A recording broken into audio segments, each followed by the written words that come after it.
Peggy 18.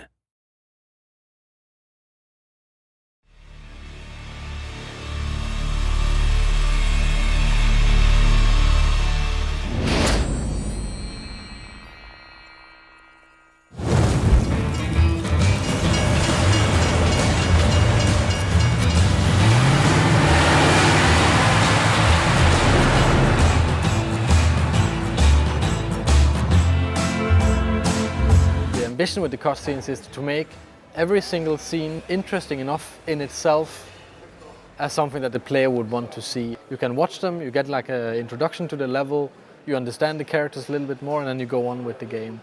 In a game like Hitman, where there is so much gameplay, there's so much within the game mechanics to challenge the players, the cutscenes also becomes a break between those kind of challenging gameplay moments. Damn it! Mr. Dexter is not someone that you want to mess with.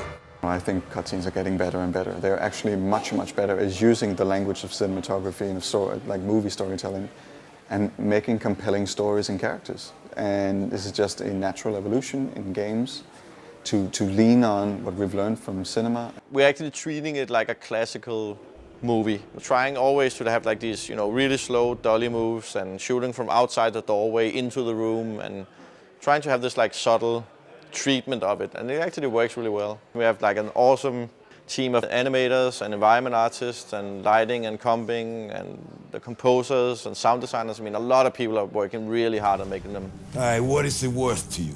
Name your price.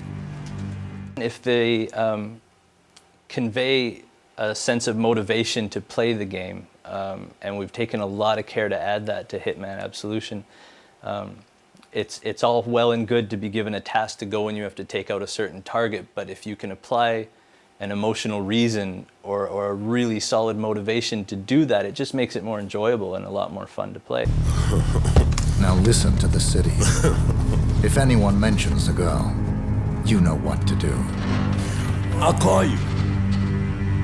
We started out wanting to do motion capture and then do voice acting separately and kind of combine it. This is a classical way, at least for us, to produce cutscenes. But we were allowed to hire real professional Hollywood actors and do the performance capture, which is basically doing motion capture, facial capture, and voice at the same time. Mr. Travis, you know this is my prayer time. This definitely reminded me of making literally a motion picture. And that it's like very beautiful, very clear, and I think that it's a wonderful aspect that they've added to the video game. The basics of motion capture is that we have a series of cameras placed around a room and they record optically these little markers that are placed on actors. And it triangulates the data in the space and records movement, and we cover the actors with all of these and we can tell where their arms and legs and torsos are in space. And that gets applied to the skeletons of the characters. Where performance capture comes in is similar, but on a far more subtle level.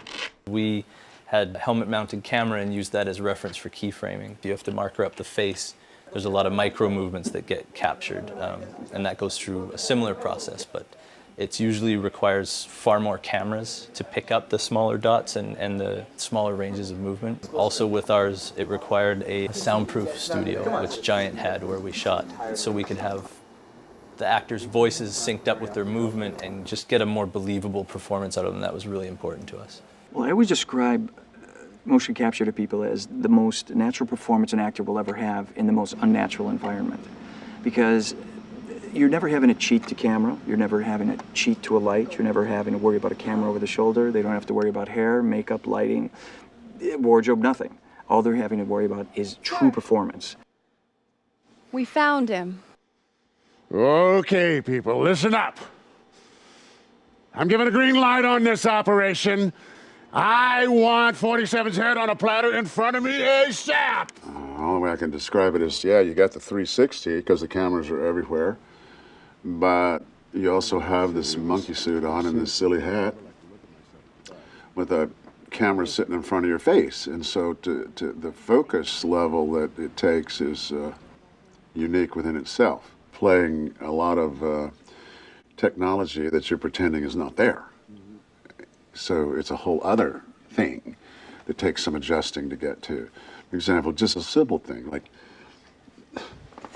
see this thing right in front of your face? It's very hard to focus on the other actor if that's there, and like this character smokes. So just technically, you can't bring a cigarette up because you smack into that camera, so you have to find a way that looks cool and goes in there and does it. So it was challenging. The actors did have a lot of good suggestions, and they would say, this feels like out of character, and we'd be like, that's true, and we had a lot of back and forth. So we spent quite a bit of time on working with their voices, on getting a little deeper into the characters, like giving them some layers to the performances. The physicality and the origin of it is very much on the actors' shoulders, but from that point on, the animators' involvement in it shouldn't be really sold short. They add a huge amount of emotion and of physicality and everything to the scene. Wait. I heard you. You want me to snatch some chick? Man's gonna call you, tell you how to find her. There's a convergence where the line between cutscene and gameplay is blurring, and it's a major goal for a lot of AAA games is to have it as one fluid experience and not take the user out of the gameplay and really immerse them in the story and the characters and the universe that we've created.